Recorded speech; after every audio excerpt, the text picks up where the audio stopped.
Hey, what's up everyone, and welcome to my review for The Walking Dead Season 3. Season 3 already, man. It feels like it was just yesterday when this show actually premiered on AMC. It's already Season 3. In a few months, we're going to have Season 4. Man, jeez. Time flies. And I love this show, and I love the video game that came out, the Telltale one, not that last one, and I even love the comic books from what I've read. So I am a huge fan of Walking Dead, and the season, I'm going to get into spoilers later on in the review, but I'm going to start off with no spoilers for the people that haven't really watched it or haven't caught up with it yet. This season was actually really, I think, much better than the last season. One reason why is because I think they have way more episodes in this one, I think. I think they have like a few more episodes, like 3 or 4 more episodes to explain this story arc from the comic book. Because in the comic book, the prison arc, which, of course, in this one, Rick and his group, it's been, I think, 9 months since the last season. They find a prison, they make it their home, they have to clear out all the walkers, the zombies in the prison, and they make it their home. The prison arc lasted for a long time in the comic book, I think. And in this one, they were trying, I guess they said that it was going to be one season. I'll get into it later if it is one season or not. So like I said, the story follows Rick Grimes, the main character, played by Andrew Lincoln, and he and his group find a prison. They make it their home. Later on in the season, we meet up with the governor, played by David Morrissey, perfectly played by David Morrissey, one of my favorite actors now because he's so good in the show. So this guy, the governor, is actually at first not a bad dude. We don't see him as a bad dude. He leads a group of about 70 or 80 people in a town named Woodbury, which they made their own town. They boarded it up so it becomes pretty safe from zombies, of course, and he has a good thing going on. And you know, he seems like a decent dude until a little bit later in the show, and then we see his true colors. There's also a side plot which quickly becomes a main one with a character named Andrea from the last 2 seasons who was left by Rick's group on accident, on purpose, in the last season. And it follows her and a new character from the comic books named Michonne, who is a sword-wielding, awesome, badass chick who gives Daryl Dixon a run for his money, if you know who that character is. I'll explain a little bit more for people that don't understand. But that's pretty much how the story starts off. It's pretty much Rick and his group trying to survive. We meet up with the governor's group, and they're doing a pretty good job so far. You know, they have 70, 80 people. Yeah, zombies ain't gonna screw with them. And of course, you got Andrea and Michonne's story, and they all collide at one point. There's a part in the story where Woodbury and the prison, you know, collide for a reason I won't spoil. It's pretty obvious. There's advertisements everywhere for this. There's no way you can escape it, and it's not really a spoiler. First of all, I know many people don't care for the slowness of some of these episodes, and some people really hate some of the characters because they make pretty dumb mistakes, but you know what? They're people, okay? I'm tired of people saying, oh, what are you doing, Andrea? Why you keep doing that? Oh, stupid mistakes. Like, come on. It's a zombie apocalypse, and she's a human being. We all make dumb mistakes. Just give her a break, really. I didn't hate any of the characters. There was some that I was like, and some that were side characters that I was like, oh, whatever. And they quickly disappeared in this show. But you know what? I really like the acting. Andrew Lincoln is perfect as I'm forgetting his name. Jesus, Rick Grimes. He is perfect as a protagonist. There's a part where he has to break down in tears, and it looks so realistic. It really did, and he did a damn good job in this film. I mean, in this TV show. And you have to remember, he's British. He does a damn good job with that accent. I have to admit, he never breaks it. Like I said, David Morrissey as the governor is perfect casting, even though many people are upset that he doesn't look like a southern redneck like in the comic books. I didn't mind that. He was a force to be reckoned with. Let me just say that. And he is great in this show. He really is. Norman Reedus has become pretty much a main character in this show now, as, of course, Daryl Dixon. Like I said before, he is the crossbow-wielding, poncho-wearing badass, and who doesn't love Daryl Dixon? Hell, he has his own video game where he's the main character. Where's your main character? I mean, where's your video game, Rick Grimes? I mean, yeah, if you had a game, it might not suck, but still, you know, he has his own video game, and it's obvious because he is an awesome character in this. And Norman Reedus has always been one of my favorite underrated actors, and here he is perfect. There's also a part where he has to break down and cry, and let me tell you, it's damn good too. there's a lot of acting in this show, so I'm not going to explain every single actor and why they're so good. Let me just say this. Overall, the acting here is very well done, and even though there's some characters I didn't care for, but like I said, most of them are side characters that get, they disappear or they're not in the show too much, but the actors don't do a bad job, they're just not written well. Now, there are a couple of episodes in the season that are very iffy. There's one that is probably my least favorite. It's called I Ain't a Judas, which is a very slow episode. It's an Andrea centered one, and a lot of people don't really care for the Andrea character, but I do. I don't care, like I said earlier. But that episode was really slow, and not much stuff was handled well, I don't think. And yeah, I just didn't care for that episode. But there, there's other ones that are kind of iffy, but they're decent enough. Especially the season finale, which I was a little disappointed in. It had some cool parts in it. I won't spoil it right now, but it could have been better. But you know what? There is a lot of episodes that really just took me by surprise by how just devilish it gets. Yeah, devilish, that's a great word to describe it, because it just goes insane sometimes with the deaths, because it just comes out of nowhere, and I'm like, wow, I am awestruck. I don't even know what to say sometimes. And even though those deaths are sometimes manipulated in a way that is just very odd, like they'll have a character have pretty much a big episode dedicated to them, and at the end of that episode they'll get killed off or something will happen. You won't see that character for a couple episodes or something.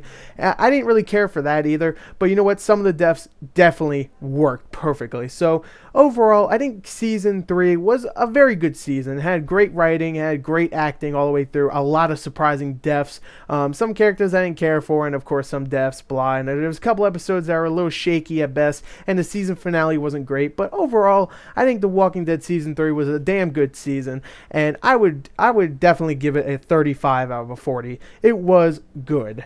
So there you go. There's the review. Now I'm going to get into some of the spoiler stuff. So just go away for now if you do not want me to spoil stuff. If you've already seen the season or you just don't give a damn, then keep on watching, because I'm going to talk about some of the stuff that I thought was cool and some of the stuff that wasn't that cool. And this isn't going to be chronologically. Like, I'm not going to talk about the death of one character from episode 2, then I'll go to episode 3, then 4 or something. No, I'm going to go all over the place with this, because I don't really have a script or anything in front of me. This is all unedited stuff. Unscripted should be the word, actually, not unedited. See, I told you. There you go. Unscripted, because I just screwed up badly. So let me talk about the one major death that really caught me off guard. The one that just made me go, what?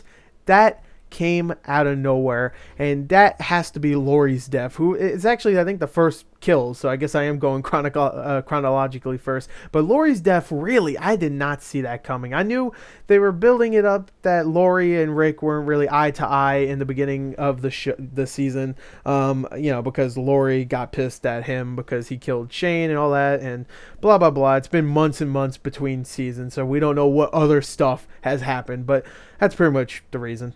And that really just, oh my God. Like, I didn't really care for Laurie before, but that season, that episode alone really redeemed herself, because it felt like she was really a mother at that point, where, she's telling Carl, don't worry about it, blah, blah, blah, all that. And, she wants this baby out, and the only way she can is if she dies. She gets a C-section, I think, right? That's what a C-section is, when you cut up the stomach? I don't know. She had to get one, and of course, they couldn't sew her back up. She had to get killed, so she did it. And I really felt like that was a real mother thing to do, and I really liked Laurie at that point. And of course, that whole ghost thing with Rick seeing Laurie throughout the rest of the season, that stuff was kind of silly.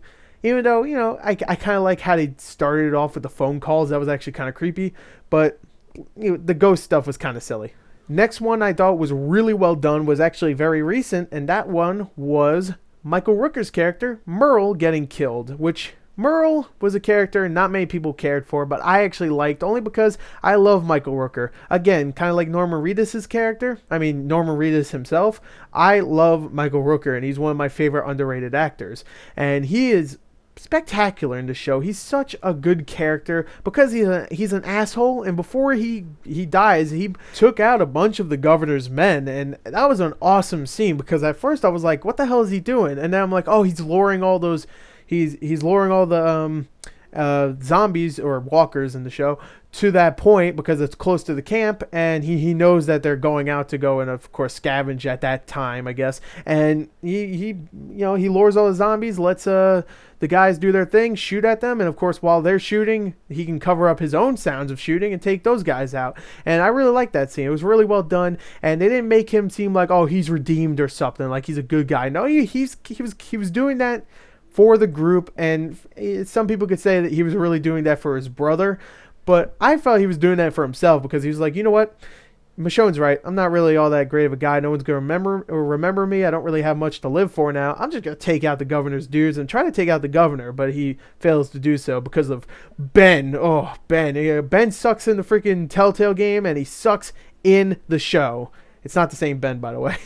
And if you don't know, Ben is the guy that walks in front of the governor before Michael Rooker pulls the trigger, which, oh God, I hated that. I was like, oh man, jeez.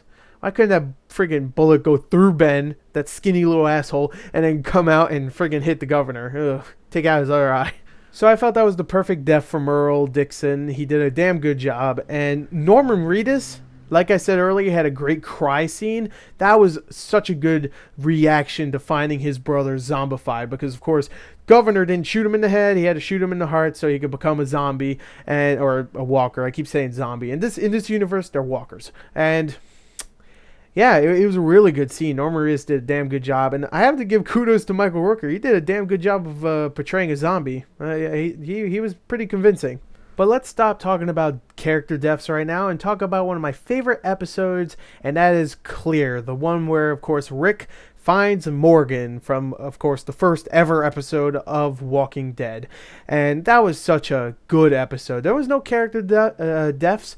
It was character development, because we got to know more about Morgan, what happened to him. His son sadly died, got killed, and we learned that he's pretty much crazy now, and it was really, really well done what they did with that. What I really love in that episode, besides that, is Michonne. Michonne, actually, because in the beginning, she's not really much of a character. She's just like pretty much a blank slate badass. She doesn't have any emotions. In that episode, she's with Carl, a 10-year-old, and she shows a lot of personality, and I really like that. So I'm not going to talk too much about that episode. That was a damn good episode, though. Clear is probably my favorite of the season.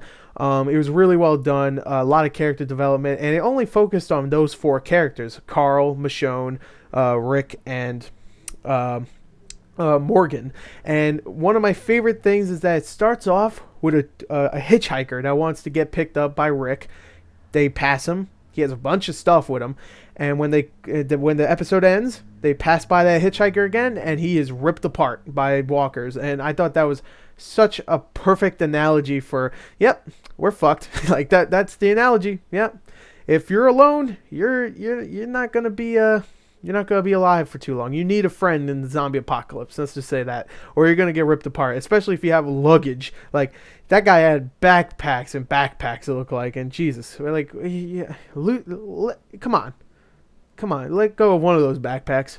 Now, getting back into deaths, there's two other somewhat minor deaths, I would say, and those two are T-Dog and Axel. And T-Dog died, and I think that, it was the same episode Lori died, and that was like, oh, Lori's dead. Oh, T-Dog's dead too. Oh, well, that sucks, but Lori's dead, no. And T-Dog didn't really have much in the show, so yeah, he didn't really have much character development, but I was hoping they would keep him, even though they did bring Tyrese in the show, which is, of course, another comic book character. But they got rid of T-Dog, sadly, and I don't know, I like the actor, and I was a little depressed that he got killed, but you know what, whatever. Make room for another main black character. And hell, we have Michonne too. She's awesome. And of course, Axel, who is one of the prison members that was already in the prison when Rick and the group found it. And there was other prison members, but they quickly got killed off. And, Axel was pretty much the last standing one of the group. And he was a good character. I actually liked Axel. At first, he was a little creepy. I mean, he looks very creepy, but I really like that actor. I've seen him before. I think his name's like Lou Temple, I think. And it kind of sucked when he died, because we actually got a lot of character development, and then literally the next sentence, he didn't even finish his freaking speech of, pretty much throwing out character development. He was about to say like, "Oh, my brother, he's an ass," and then he gets shot in the freaking head by Governor. And oh my god, that was so surprising. Probably the most surprising, like out of nowhere death, I should say. Not surprising as in, oh, I didn't know they were gonna kill him off, because I had a good feeling that they were gonna kill him off. It was surprising as in, like, if you blinked, you would have missed his head just splatter against Carol, who is another character, and it was insane. So yeah, that was a really well done episode. And character death. So those were two good character deaths. I mean, they were minor characters, but I really liked both of them for the most part. But now, with all that being said, let's talk about the season finale, which I will admit there was a lot of deaths in that season. I mean, that episode. There was. But sadly, about 24 of them were people that we didn't really know. I mean, there's a part where Governor, of course, just goes insane and mows down pretty much half of his Woodbury group, and he kills almost everybody there except like one person who pretends to be dead and escapes and tells Rick about what happened and stuff, because they come and save her, because they're the good guys, of course. And a lot of people died in that episode. Sadly, nobody I really cared about until the ending, where, of course, Milton, who was a character from Woodbury, who was, I guess, the scientist type guy who was trying to figure out cures and all that, trying to figure out more about the zombies, who was a really good character. I actually really like that actor, Dallas Roberts. Seen him in a lot of movies, and he's a really good actor. I really like him, and I actually liked his character development in the show, because at first he was like the lackey, but then he turned out to be a cool dude, helping out Andrea.